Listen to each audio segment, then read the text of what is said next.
Well, hello everyone. Welcome to Start the Week with Spencer. This is our weekly webinar here at Doman International, where we take questions from parents from around the world. We encourage parents of children with special needs to join this session and ask their biggest and, in some cases, toughest questions that they can't get answers to elsewhere. And so, wherever you are in the world, feel free to, whether you're watching on Facebook, Instagram, or YouTube, or if you're in this webinar, go ahead and type your questions into the comments box, and I will answer them in order. Now, a couple of quick announcements for today. So first of all, today's session is called Victory Day. We do this once a month where I announce the wins, the progress that different children have had coming to the Doman International Clinic in this last month. So I'm going to be presenting about 4 children and the gains they had, and it's great. These kids have a wide variety of ages and diagnoses. And so there's something there for everyone. And it allows us to celebrate these kids' changes and show the world what the potential is for children with special needs everywhere. So welcome to June's Victory Day. I also want to make a quick announcement about upcoming Doman International trips. We have added certain trips for later this year. So just to let everyone know, if we start with July, we're going to be seeing our European and Middle Eastern families in our European headquarters in Italy at the end of July, if you're interested in coming to our European headquarters. We're going to be seeing families in Serbia and Croatia at the end of September. In November, we're going to be seeing our families in India and in Dubai. We're very excited to add Dubai evaluations to our schedule for the first time ever. So we're very excited to come to Dubai. In December, we're going to be coming to California and doing evaluations there. And I forgot to mention, in August, we're coming to New Zealand, Australia, and also Miami, Florida. So that is our appointment schedule for the rest of the year. We do have, appointments available year-round in Philadelphia at our headquarters. I'm going to bring in Colleen Hudson. Hi, Colleen. Hi, Spence. How are you? Hi, good. Everything good with you? Everything's great. Colleen, so I was just going over the schedule for appointments. Yeah. And I was wondering happen to know when the next available appointment is in Philadelphia? Yes. The next available appointment is, I believe, beginning of August. Okay. First week in August. Yes. Got it. Yeah. So we've been looking at, usually it's 6 to 8 weeks out in terms of kind of a waiting list. So if you're interested in coming to Philadelphia for an appointment, it looks like early August is the first available time if you're coming to Philadelphia. All right. I see we have a good morning message from Alina. Hi, Alina. Welcome. So as I was saying, today is Victory Day. So we're going to start by just announcing some of the changes that children have had on the Doman Method in the last month. And let me start by pulling up my presentation. Colleen, as usual, I'll need your help in just letting me know if you can see everything. Absolutely. All right. So today is Victory Day. Looks good. The slide changed. Thank you. All right, perfect. So we're going to start by talking a little bit about Deviana. Deviana is 11 years old. And Deviana, like many children who come to our clinic, has multiple diagnoses. So she's been given a diagnosis of Down syndrome, but also cerebral palsy, microcephaly, autism, and cortical visual impairment. So that is a wide variety of diagnoses with representing a lot of different symptoms. And Deviana is 11 years old, but at her visit last month at our Philadelphia clinic, she received what's called a crawling victory. So that means Deviana now, for the first time in her life, at 11 years of age, can now crawl for movement, right? To get from point A to point B in her house. And if you can imagine going the first 11 years of your life, not being able to get anywhere, and now at the age of 11, she can move. As you can see, it says they're up to 4 meters. 4 meters is across a room, basically, to reach her favorite toys. And so just imagine the change in your quality of life that you can now get from point A to point B on your own. I've got a video here of Deviana, And along with her mobility, we're also focused on trying to help Divyana's speech. And so parents sent in a video of her talking a bit with dad.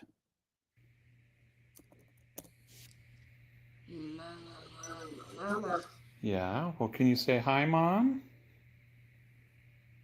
Huh, baby? Wake up. Yeah, say hi, Mom.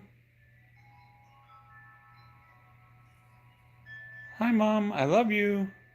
I love you. Aw, good night. Good night. Good night. Yeah, and I love that video, obviously, because it's wonderful to see Divyana talking more, expressing her feelings and thoughts to her family.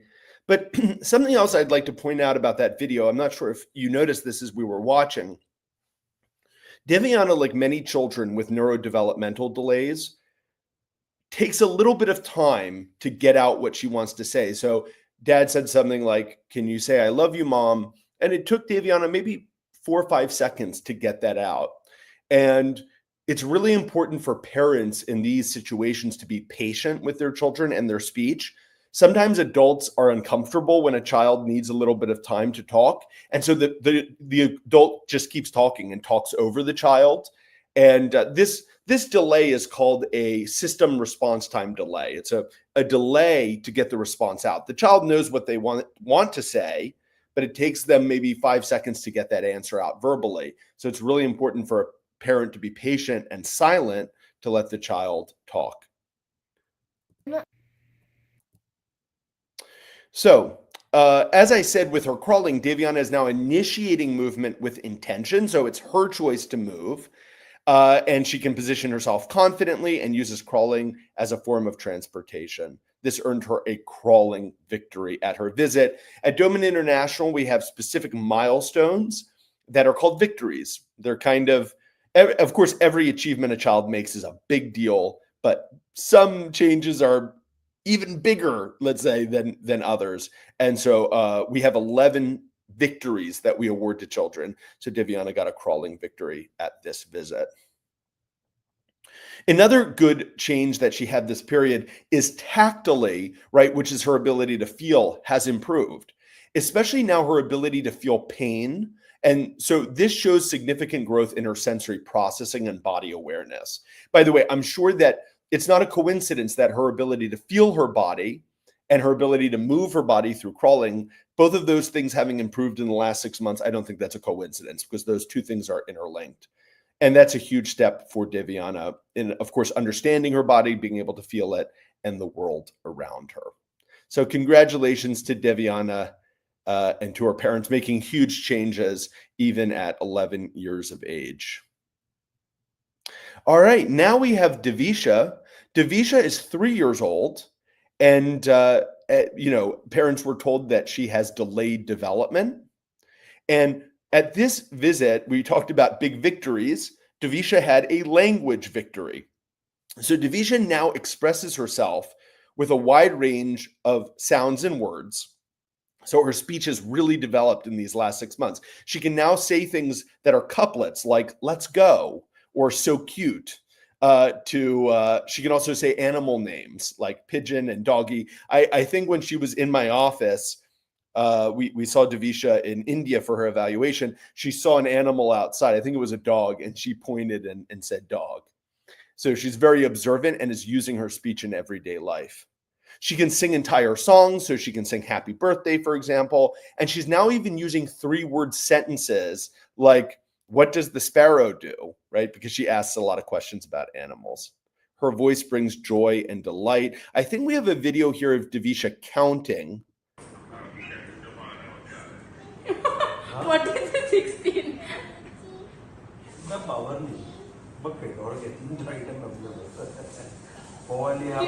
She said 20, 21. Yeah, so she's counting in that video. She even got up beyond 20. And just think about it. She's 3 years old. Many kids can't even count at 3 years of age. So Talking more about Devisha, her reading also has greatly improved in this last 6 months. Keep in mind, she's only 3 years old, but as part of the Doman Method reading program, she's seen 1,000 words. She's seen couplets and sentences, right, which are 2-word and 3-word written phrases. Maybe some connection there between her seeing written phrases of 2 to 3 words and the fact she's saying more 2 to 3 word phrases, right? Definitely a possibility that reading is helping her speech. We see that with many children. During her evaluation, she was 3 out of 3 correct in choosing the right word. So what we did with Devisha is we held up different words and we said, where's the word bunny? Where's the word banana? And she was able to show us what the correct word was. Again, she's only 3 years old. Average 3-year-olds can't read. Her favorite words are animals, right, which she loves. Since beginning the Doman program, she's just made excellent and exciting motor gains. So she has started crawling independently, similar to Deviana. She crawls independently from room to room as a means of transportation. I think we've got a video here of her crawling. Yes.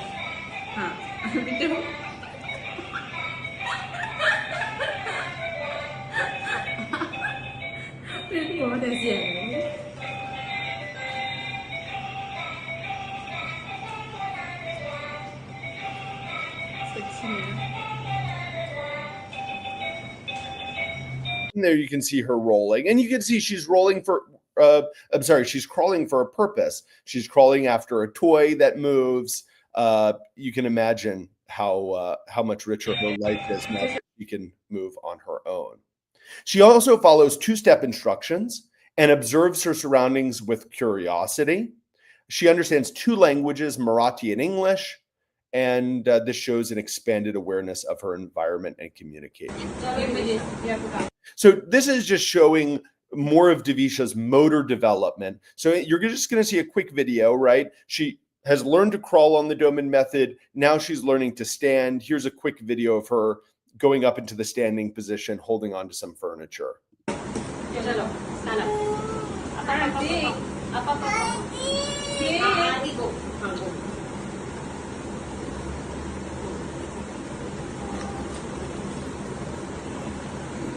So you could see her there, put her hand on the furniture, pull herself up to a standing position. She's got someone behind her just for safety reasons, but she did that mostly on her own.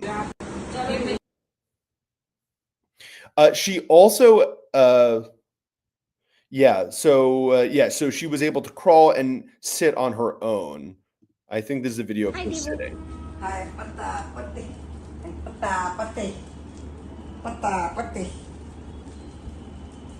So you can imagine what it's like to go from being completely immobile to crawling around your house, being able to sit and chat with people. Now she can talk, so she can chat with others, and also pulling herself up to a standing position.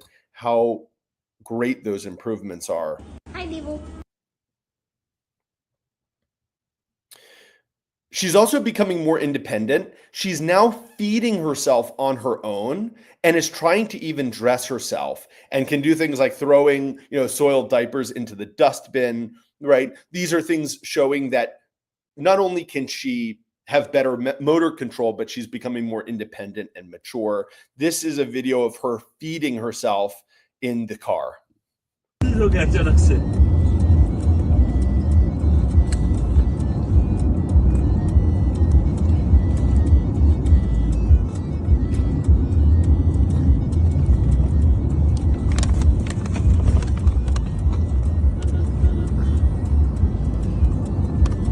Devisha looks very relaxed as she feeds herself. It's like me on the couch eating as I'm watching TV. You can imagine how important an ability this is. And for many children, first of all, she's holding the bag with one hand, reaching in with the other hand, right? This requires fine motor ability to pull out food, right? Using cortical opposition, which is the pincer grasp. So amazing changes for Devisha, right? And this is what we often find as we get children more independent in their movement. All of a sudden, because Devisha now is able to crawl, pulling herself with her arms, right? That improves the brain connection between the brain and the muscles in the arms. So now she's able to use her arms more for things like independence, right? So these are the kinds of changes that we see in a child when we improve their motor ability. This is just Avisha. She's walking with a little help here, but just to show, how she's advancing in her movement.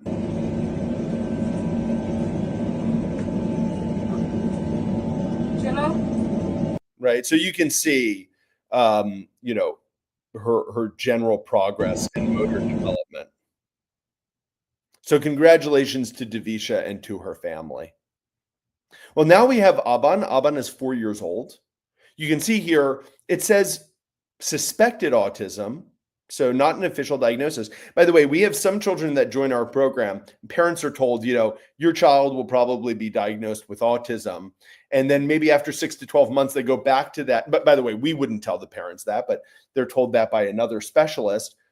6 to 12 months later, after doing the program, parent brings the child back to the specialist. The specialist says, oh, there's no signs of autism. And the parent will say, but you said he was probably going to get an autism diagnosis. Specialist says, well, he grew out of it or something like that. So that hopefully we can avoid that diagnosis. So anyway, when we look at Aban, he's 4 years old, but you can see that he received a reading victory at this visit. So he's been taught 70 words, 40 sentences. He's even gotten his, personalized homemade books, all part of the Doman Method reading program. And now he's able to recognize things. So, for example, he can recognize logos. He can recognize license plates with numbers, right? He can read them. But he can also read words like names of colors, fruits, and vegetables that he's been taught. And in his evaluation, he was 3 out of 3 correct with word identification, showing he was able to read words. Here you can see a picture of him reading a book on his own. He is growing beautifully in comprehension and with emotional awareness. He's now making deals with his parents, right? So parents can start to say, okay, if you do this, I'll give you this, right? And he's able to negotiate with them. He's also grasping basic time concepts. Understanding time is very complex, and it shows a great increase in comprehension. He also understands English and Hindi. His ability to adjust his behavior, right, and respond to social cues shows a strong foundation in emotional intelligence, right? For many parents, especially when they've been told a suspected autism diagnosis, they might be concerned about, will my child be able to pick up on emotions? And Aban is now doing that. Aban's speech has greatly improved. Another area of development that concerns many parents. Now his vocabulary has grown beyond 1,000 words since he started the program, and he's using 3-word phrases, right? And spontaneously, right? These aren't just memorized sentences. These are real sentences where he's expressing his thoughts. Apparently, during his evaluation, the Doman International evaluator who was meeting him, he looked at her and said, who's she, to his parents, saying like, who's this person who's going to evaluate me? Which great spontaneous use of speech, right? A sign of growing curiosity, right? It means he's very connected if he's wondering, who's this person? Smart and connected kid. His expression language is really blooming, and that's really, really important for him. This is Aban. We have certain auditory programs that we do with the Doman method, right? We have specific auditory programs that can help reduce hypersensitivity to sounds, but also are very important for things like speech development, reducing hyperactivity. And so, you can see Aban here. He's, reading from a book as he's doing his auditory programs. Okay, so congratulations to Aban and to his family. Well, last but not least, we have Kyle. Kyle is 5 years old and has been given a diagnosis of developmental delay. So he has progressed a lot in his vision in these last 6 months. His visual tracking and convergence have come a long way. Convergence is the ability to maintain eye contact with both eyes for a period of time.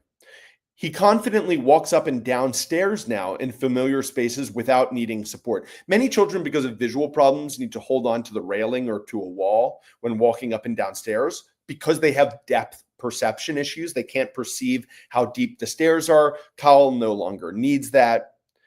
He now can follow moving objects with improved focus, and he no longer has a visual strabismus. Strabismus, sometimes in the outside world, is called a lazy eye, where one eye is not controlled, it's floating in or out. But Kyle doesn't have that issue anymore. I think I have a video here of Kyle just running a little bit. So there you can see he was doing running, which is an important part of the Doman physical program. Kyle has been shown with his reading program 500 words and 200 couplets, and he has demonstrated that he is able to recognize some words. It says here, even in varied fonts. Yeah, he has wowed us with his ability to identify unfamiliar words using a choice board. Now he is following 2 and even more multiple step instructions with confidence, right? So when we say 2 or multiple step instructions, a 3-step instruction, for example, would be, Kyle, go to your bedroom, get the book, and bring it to dad, right? Those are 3-step instructions. It really demonstrates focus and organization, the ability to organize multiple steps. And Kyle now is able to do that.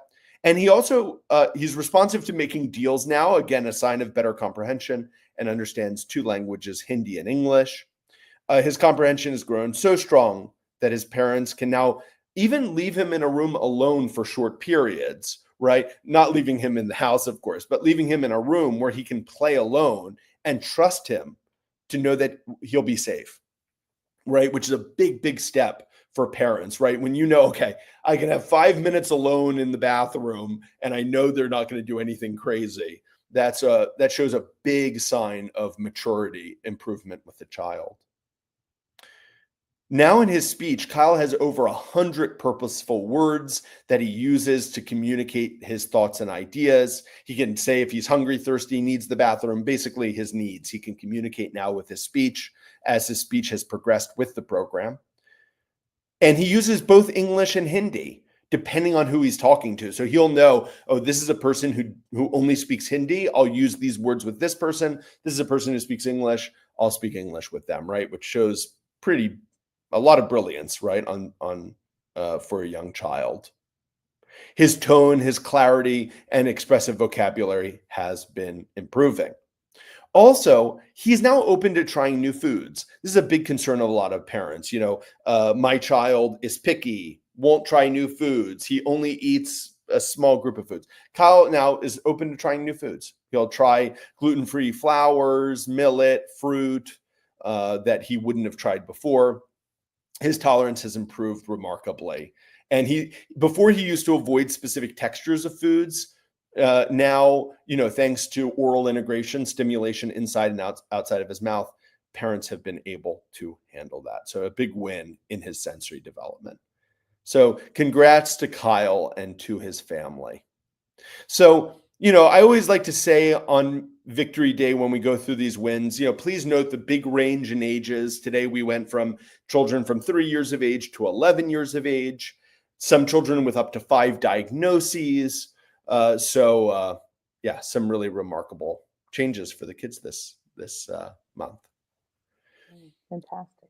Yeah, Colleen, any thoughts about some of those changes? Oh, well, I think as a mom, I can definitely just feel such happiness for the parents who's, as you mentioned, Kyle can spend a few minutes on his own in a Yeah. room while, mom or dad goes to the bathroom or, maybe starts taking dinner out, in the kitchen. It's like, okay, great. And you're not going to be unsafe. Yeah, so that's a huge one, and certainly, because I know Daviana, to see her talking, I mean, all the kids, but yeah, it's really that's an incredible thing too when you start to get that feedback Yeah. from the kids. Yeah, and we focus obviously on the progress of the children, but for each of these gains, it's some change in parents' lives too. I mean, if you look at Davisha feeding herself, for example, when you have to feed a child 3 meals a day and snacks, I know parents who are sitting for 3 to 5 hours a day just feeding their kids, trying to get in enough calories so they gain weight. Yes, Now, if you have a child who feeds themselves, it's a different ball game. totally. Yeah. Yeah, it's amazing. All right. Well, listen. Now we will open things up for questions. So whether you're joining right now, go ahead. I have Colin. one. I'm sorry, I have one update. I was just double checking the clinic schedule in terms of Yeah. appointments. So we do have openings the week of August 4th for initial appointments, but we also have an opening July 14th. So that's sooner, which is great. And we would really, we definitely want, since that spot opened up, we would love to see a family there. Obviously, I'm talking to parents all the time, but if anyone is watching this and has been considering an appointment, those dates are available. So please get in touch with us. Yeah. The summer's also a really good time to do an appointment. I know a lot of families who will contact me in May and June and say, we want to do an appointment over the summer because this is actually a really good time. The kid's home. This is a good time for us to get started, or we have to be home with our kids, that kind of thing. So for many families, it's a really good time to get started. All right. Colleen, did we get any pre-submitted questions this week as far as you know? We did actually, yes. But we have a few from last time. Oh, We didn't okay. have time to get to them. So yes. Perfect. All right. I'll tell you what, let's answer Alina's question first. Yeah. And she has a question from before as well. So I do want to answer it. Yeah. Got it. Okay. So Alina says, hi, I'm not so clear on the goals for my 9-year-old who is, got on the mild end of the spectrum and has a lot of trouble expressing. Okay. And we are on the diet for about a year and a half. All right. Colleen, have you ever spoken to Alina before? I don't think that I have actually. Forgive me, Alina, if we have, and I'm not remembering, but I don't think we've spoken. Yeah. And Alina goes on to say that he is verbal and has some dialogue. Okay, Alina. So Alina, I'm going to, just because I don't recognize your name, I'm going to presume that you haven't come to Doman International before, but if you have come, let me know. Oh yeah, Alina is saying he is reading maybe 250 words so far. Okay. Well, Alina, actually, when I'm trying to decide, I'm kind of glad you're asking this question. When it's my job to choose what the primary goals are for a child, my first question to the parents are, what are your primary goals? Because 95% of the time, I agree with what they tell me, because parents being with the child 24 hours a day are usually actually the most in tune with where a child is struggling. Now, where we come in Doman International, let me give an example. Let's say a family says to us, our primary goals are to get our child walking, and we want to get the child talking, and we want to get them eating independently, right? Well, those are excellent goals. I would agree with them, because walking, talking, feeding yourself, who could argue with those as primary goals? Now, I think where we come in is saying, okay, to reach that end goal, what are the things that we need to do to get there? And sometimes those are not obvious answers to the outside world, right? To give an example, if we go with walking, well, if we have a child who's completely unable to move, let's say wheelchair bound, we know that the right process to get a child walking is crawling on the belly first, then creeping on the hands and knees, and then walking. So you saw in some of the results that we were talking about, children like Daviana and Davisha unable to walk, but we've gotten them to that first step of now they can crawl around the house independently. Right. Next, we're going to work on creeping and then walking. So yeah. So to talk about goals, my first question for you is what would your biggest goals be for your child? And then I really see our role as how can we help you get to reach those goals? Okay. Now, are there sometimes times where I will disagree with a parent on the goals they set? It happens. But to be honest, it's a very small percentage of that. It's very rare where I have to tell a parent, listen, I know that you want to reach a goal of, I don't know, your child riding a bike, but I think your child being unable to speak is more important, right? It's rare that I have to do something like that because most of the time parents are really in tune with what their child's biggest needs are. Yeah, Alina is saying that she took a course and has had some results with reading. So Alina, if I were to kind of ask you, what are your biggest goals for your child? What would you say? Like, if I asked you, what are the 3 biggest things you think he needs help with? I'd be interested in hearing your thought. Based on what you're saying, he is 9 years old. You say he can read about 250 words. So I can see from that, okay, he's not reading at age level. So maybe that's a potential goal. But you might have other, goals like speech development that you think are more important. Colleen, you said that you had a question from Alina from before. Because that might also give me a little bit of context too, if you could pull that up. Yes, she was asking, how is it possible to do some portion of the program if we are in school? Great. Okay, great question. I'd love to know where Alina is. Yeah, that would be good. That'd be really helpful. Where in the world are you? So is it possible to do the Doman program and simultaneously have a child in school? Absolutely. Many parents do it. It depends on the child's specific needs and the family situation, So let me give you an example. Some parents on our program are able to and want to pull their child out of school to fully focus on the program. And when that's possible, that's great, right? That's ideal. But sometimes parents will say that's not possible for their family. Maybe both parents work. Sometimes a family will say, we want to have our child in school for short periods just for social development. Again, it depends on the kid. So, but can the program be done while a child goes part-time to school or full-time?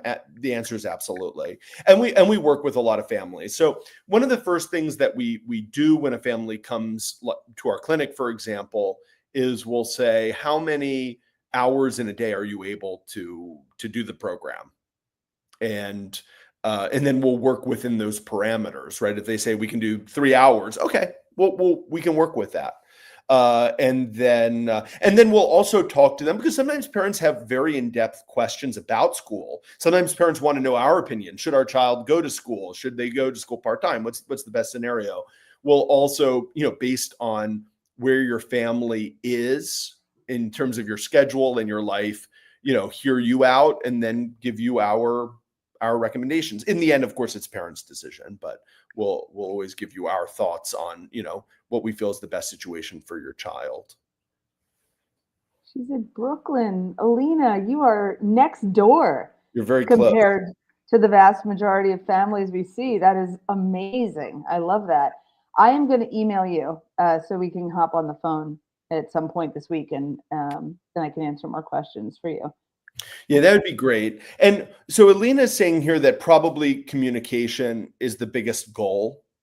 So let's take, communication like improving spontaneous speech and initiating conversations. So when we look at a child with that specific need, which honestly is probably one of the most common issues that we face, we're going to recommend a variety of different programs for that child and try to attack this problem from as many directions as we can, right? Because spontaneous speech is one of the most important abilities that humans have. So just to give you some examples. So you saw many of the children in the Victory Day results that I was announcing have reading programs. So reading is, of course, important for a 9-year-old. We want to get a 9-year-old reading independently. That's important for academic ability. It's important for independence learning.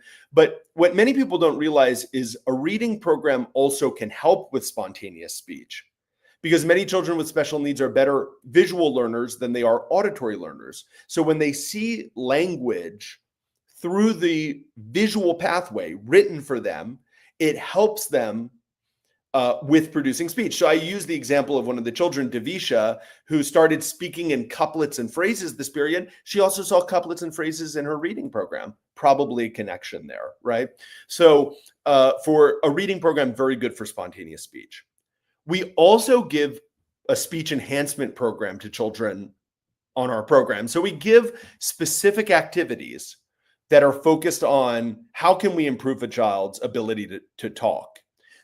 By the way, for those of you who are interested, some of these activities are listed in our books.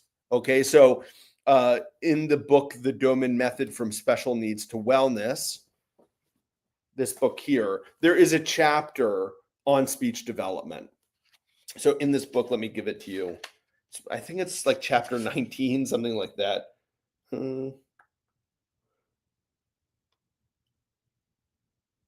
It's in here. There it is, chapter 10. I wasn't even close. So in chapter 10 of this book, there's a whole section on speech development. Also in our autism book, there are also some of the activities. Okay. Now, in these books, we outline a few of the activities just to kind of get parents started with it at home. But for children on our program, we're always going to give a speech development program if they need it. So reading, speech development. We would also start what's called the Doman Method oxygenation program, which is a program focused on increasing oxygen delivery to the brain. Very helpful for brain function, and it helps improve speech development. So, Lena, I just want to give you a sense of some of the things we would begin with a child. And then after performing an evaluation on a child, we might come up with other things. Like, to give you an example, some children have a lack of oral sensory awareness. They don't feel their mouth well. So we'll add some what's called oral integration, stimulation inside and around the mouth to help them feel their mouth better. That can help with speech development. Some children mouth objects, so we can reduce those behaviors. It can increase interest in trying new foods. So when we do an evaluation on a child, usually that opens up our eyes a little bit to know what are other activities that this specific child needs. Okay. So yeah, Alina, I definitely recommend you talk more with Colleen. Yeah, that's a good idea. All right, let me see if we have any other questions. I don't see any on Facebook or YouTube. All right, Colleen, why don't we go to some of the pre-submitted questions that we have? Absolutely. Let me get these one more time. So I've been listening to you, and also I did not want to miss sending the email. So That's fine. Okay. So from Jeannie Newell, we have a question, an example of a lesson from home for autism. So actually, Spencer, I feel like you just talked a little bit about what that does look like, pulling in all of the different aspects of the program. Yeah. Yeah. And I think it sounds to me like Jeannie's kind of asking, like, what does the program look like? Maybe in a sense. Mm-hmm. And I would recommend for parents, in this, who just want to have a sense of what the program is like. I have two thoughts. The first is just a simple thought of going through our social media feeds, like going down through Facebook and Instagram and seeing the different videos we've shared of kids and their wins on the program, because very often in those videos, you'll get a sense of what are the different kinds of activities we're trying to do with children. The second thing is, oh, sorry, I got distracted for a second. Oh, the second thing is when you speak to Colleen on the phone, she can put you in touch with another parent on the program.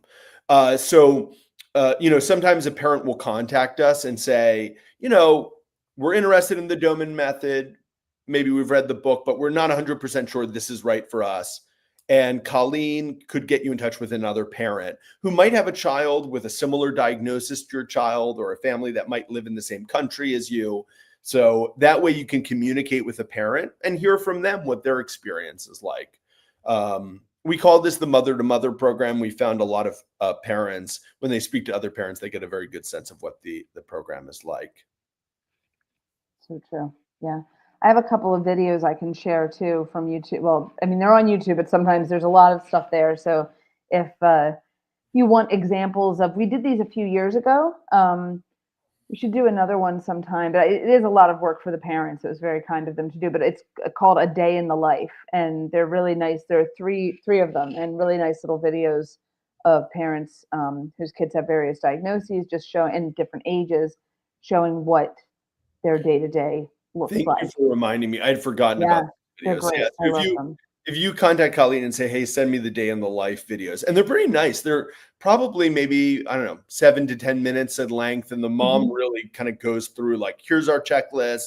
These are the activities we do. It's great. Yeah, like here we're having a snack. Now we're going to do this. It's it does give you an idea of what the day can be like. And if you've got questions about, okay, well, I work, my kid is in school or daycare or whatever, how does this work for me? We can have a more of an in-depth conversation about that. But I think the most important thing for families to keep in mind is the Doman method is adaptable to just about any schedule and lifestyle. It's really more about understanding the whole picture, and then we can help you to find those good moments through your day. Yeah, absolutely. Yeah, and just Alina was kind of summarizing here. So it's reading, speech development, oxygenation. Yeah, I think that based on the information I have, Alina, those are the first 3 things that I would say. But again, with an evaluation, with getting to know your child a little better, I could give a more thorough answer. Okay. So we've got a comment here from Virginia who says that feeding them with this diet is too expensive. So, I think, Virginia, it is true that when you make changes to a child's diet, especially if you're going to eliminate processed foods and replace them with fresh fruits, vegetables, meats, there's probably going to be an increase in price. It's sad that we live in a world where healthy foods are sometimes more expensive than unhealthy foods, but that's just kind of the situation that we're in. Now, what I would say to a parent, if a parent is like, listen, I'm pinching pennies, and I literally cannot afford the full recommendations of the Doman diet, I would say, first of all, okay, what are the things that we could simply eliminate that probably wouldn't be very costly? Like, for example, is it necessary to have processed foods that have added sugar and dyes? I don't think that necessarily eliminating a lot of unhealthy processed foods, that alone comes at a greatly increased price. And then also you have to think about it, not just financially, but then like, what are other costs? Because if a child has a food which is high in sugary foods, processed foods, dyes, then okay, there's going to be a certain cost that comes with that, increased hyperactivity, inability to focus, maybe irritability and aggression for certain children, right? We had Dr. Aravind on. Oh, by the way, for those of you who are interested in diet, you may want to go back a couple of weeks and watch our session with Dr. Aravind and Dr. Vinaya, who are doctors and functional nutritionists, but also parents on the program. When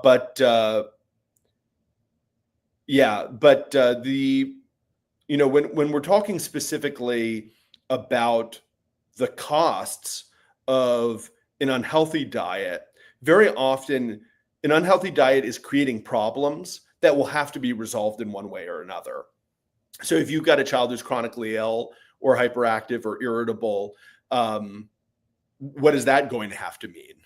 Does that mean the child can't attend school, or the child's going to need additional tutoring, or or therapies or medications to try to address those problems. Hopefully not. So I think it's about, with a family who's really looking at their finances, I would say, okay, what are your priorities? What are the things you can eliminate from the child's diet? And maybe that means for a specific family, organic vegetables isn't possible, but maybe it means that we could give vegetables instead of a fruity breakfast cereal or something like that. So it really depends on the family and what they're able to do. Okay. Oh yeah. Virginia said a follow up here. I don't feed him anything from a shop. Okay. I give greens and cereals. I think probably by cereals, I think grains. In the US, we think of cereals as like breakfast cereals, but grains, fish broth, omega supplements, but sometimes there's no money to buy any. Yeah. I mean, it's true. When we talk about supplements, they do come at an increased cost. There's no question about that. But I would say that probably the best supplement that exists is a healthy diet. So if a family said to me, look, I can have an excellent diet for my child or buy these $200 worth of supplements, I would say do the healthy diet. Because if a child's on a healthy diet, they're going to be getting a lot of their necessary vitamins and minerals from healthy foods, right? And supplements are meant to supplement, like to give more of something, but a healthy diet, there's no supplement for a healthy diet. I would be interested, Spence, if and maybe Dr. Aravind could, let us know what the question or what the answer is. If Virginia is making fish bone broth, is an omega supplement even necessary? Yeah, I guess it depends on the fish too, but because this is one of the things I think with learning stuff from the internet, which is so helpful. Obviously, so many families are finding us on the internet, but I mean, for myself, even I'll read about different things. I mean, I'm in middle age now. There are things that I need to think about diet wise, that changes that are happening and all. And they say, oh well, this supplement has shown to be really helpful for women in their early 50s, whatever. But then when I look at my diet, I might realize if I'm doing a good job, maybe the supplements are recommended as something to try for people who aren't as careful with their diet. But Virginia, if you're really, yeah, I mean, you do beans and greens and I mean, all your, like a lot of our families outside the United States, no offense, y'all, but we live here. We know how it goes. But a lot of our international families, their foods are, your foods are much better and you're getting, a lot more nutrients than we are. So maybe the supplements are not as necessary, even though that you may have read that they would be helpful to him. There might be other dietary things you could do that wouldn't be as costly. Mm-hmm. Mm-hmm. Yeah, be interested to know what Dr. Aravind had to say about that. But listen, I mean, to me, it sounds like you've done a lot of the most important things already. And even if you can just continue on with what you're doing, that alone, I think is a big achievement. For sure. All right. Did we get through all of the pre-sent questions, Colleen? We have just a couple more. How do you approach, well, and I did talk to this dad. I have another call scheduled with him. But how do you approach advising families, this is Joseph, supporting kids with complex communication, sensory, motor, and regulation challenges around the pros and cons of exposure to grade level curriculum and peers at school versus homeschooling? And he mentions that his son has accommodations at school, made for him. So he's in a regular classroom, but essentially is, a special student with an aid. Yeah. And like I said before, it just depends on the child and the family, because for some families, when a child is really failing in school, and when I say failing, I don't just mean it in the literal sense of like failing classes. I mean it in the symbolic sense of a child may not be enjoying school. They might be unhappy or miserable because they see the difference between them and other kids. There might be social challenges for some kids, like bullying or feeling separate from the class, right? So, I mean, failing in the full sense of the word of not getting what you should be getting out of it. And by the way, there are some children that are kind of pushed on from grade to grade, but they're not actually academically learning anything in school. I spoke to a family last week, and they said to me, our 9-year-old is just being shuffled from one grade to the next, and they asked the teacher, should my child even be moved to the next grade? My child isn't academically succeeding in this grade. And the principal of the school said, well, they're not going to succeed in third grade. Let's just put them in fourth, that kind of thing. And so when I say failing in school, I mean all of those things. For some families, they are able and willing to make a change and say, let's bring the kid home. Some families, that's not possible. So again, it's a family by family thing. And so what I'd say to Joseph is, I understand he has a call with you, Colleen, do the call. And then I think as we get into your child's program, we can kind of fully discuss and agree with you on what's the best plan for school. Joseph also mentioned some sensory issues. I showed in Victory Day earlier that we have specific auditory programs.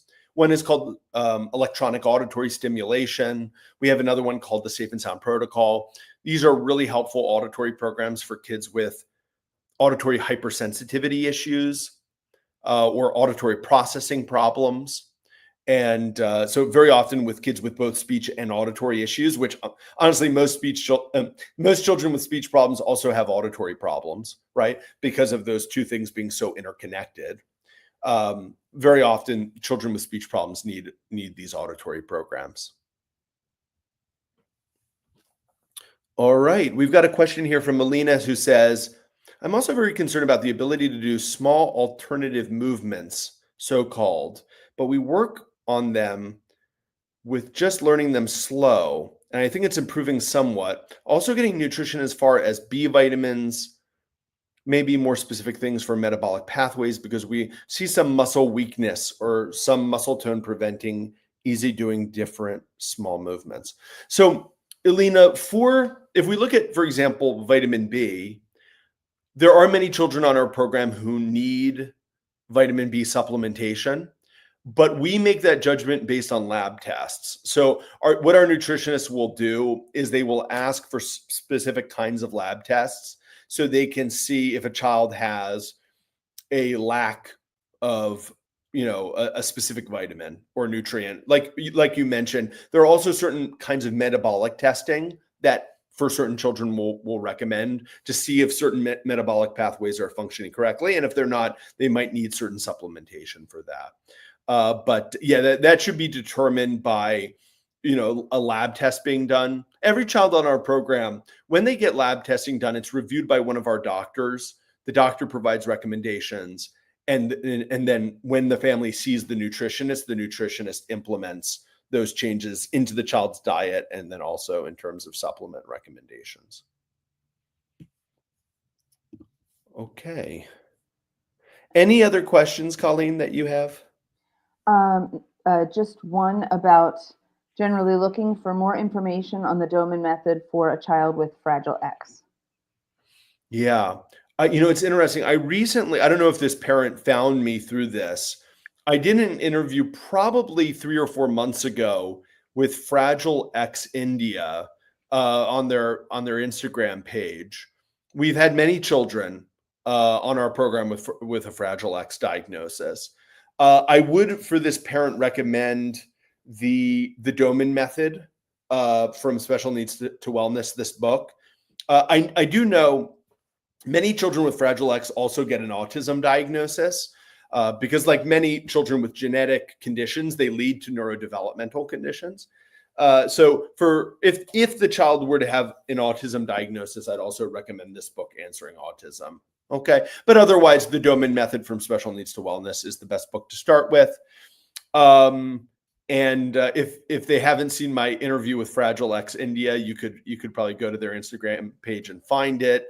And I definitely recommend talking to Colleen as well. Yeah. I'm going to email everybody and let them know, that we answered their questions in this session and that I'm here so that we can, have a nice chat. I see now that Alina has put one more comment in. Yeah. So ideally, when they improve in about a year or two, they could go back to school. Exactly right. Yeah, that's the goal. That's the goal. And then when they go back with success, right? That's the whole idea. Yeah. And we have so many kids who have done exactly that. Yeah. Yeah, because it was and they end up having a great time then, which is so. I feel sometimes, and I had a hard time in school. Some school, some schools. I went to a number of different schools. I never had a hard time academically, but I did sometimes have a hard time socially when I was younger, and in public school particularly. And I think I didn't have any neurological issues holding me back. But when I think about it, when I did end up changing to a different school, things were much easier. But there was a sort of at the moment like, oh, just we're gonna muscle through. We're gonna muscle through. Keep pushing. It's almost like, well, all kids hate school, so you're no different from any other kid, and you'll be okay. But I think for our kids who are struggling, it's like, no, this is we can make a difference with this, and then you can go back and be in great shape and happy and having a good time. Yeah, we had a child, I'll end off with this. So there was a child 12 years old on our program who graduated from our program earlier this year named Alexa. He was diagnosed with autism, and he did our program for a year and a half and just had huge gains. Like his spontaneous speech improved, his reading, writing, and math skills improved, his social ability. He started the program a very shy, kind of inhibited child in his own world, and kind of became a social butterfly. So after a year and a half on the program, I said to the mom, I think he's ready to graduate from the program. And she said, I don't know, Spencer, I'm still concerned. I think we need a little more fine tuning. So I said, okay, let's have Alexa start back at school. Okay. And let's see how he does, right? It'll be like a trial period. So she started, back at school, and, it was getting time for her to come back for her next visit, which would have been in March at our clinic. And she wrote to me and she said, the teachers say he's doing great. Like, he's one of the top kids in the class. He's making friends. And she said, okay, so we're going to come back in March for another program, to get a new program. And I said to her, I think Alexa's fine, and the teachers think he's doing fine. I don't think he needs to come back for another appointment. So, and she said, yeah, I guess you're right. So it was hard for her to be convinced otherwise. But in March, we hosted a graduation ceremony for Alexa and gave him a certificate, and because he's great in just about any way. Like, I could put Alexa in a lineup with 10 other boys his age and say, okay, which one was diagnosed with autism, and you wouldn't know. That's how great he's done. So I know for a lot of parents, it's hard for them to be put into that position of thinking, what would it be like, if I'm at that place where I'm even like, does my child even need treatment anymore? But Alexa's mom was in that position, and in our experience, often it's parents who are the most conservative when they're evaluating their children, right? My grandfather used to point this out all the time. My grandfather, Glenn Doman, who started this work, where he would hear other professionals say things like, parents always have rose-colored glasses. They don't want to ever acknowledge the truth about their children. He would hear them say that. And he thought that was ridiculous, because when a baby's born, the first thing a parent does is count the fingers and toes of the baby to make sure the kid's okay. Parents, from the very moment a child is born, their number one preoccupation is my child healthy? Is my child okay?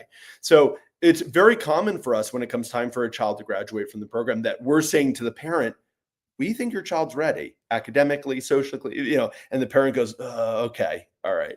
And then, of course, when we get updates from the parents later on, it's always going great. All right. Colleen, any other thoughts from you? No, I think that's everything. Just, again, if you have any questions about coming to work with us directly for appointments, or if you need those videos, anything like that, we definitely, I want to talk to you. So send me an email, give me a call, 814-232-8668. The country code is 1. And yeah, because we are scheduling, as Spencer mentioned, apart from that one spot, July 14th, we're scheduling for about 6 to 8 weeks, which is great because it gives us time to help you to prepare. You're not just sitting at home waiting during that time. There's a lot that we can give you in advance. Yeah. Did I get your correct number up there, Colleen? Yep, that's it. Thank you. One day I'll memorize it. Okay, everyone. Thanks so much for joining. We'll be back here next Monday at the same time. See you next week. Bye-bye. Thank you. Bye.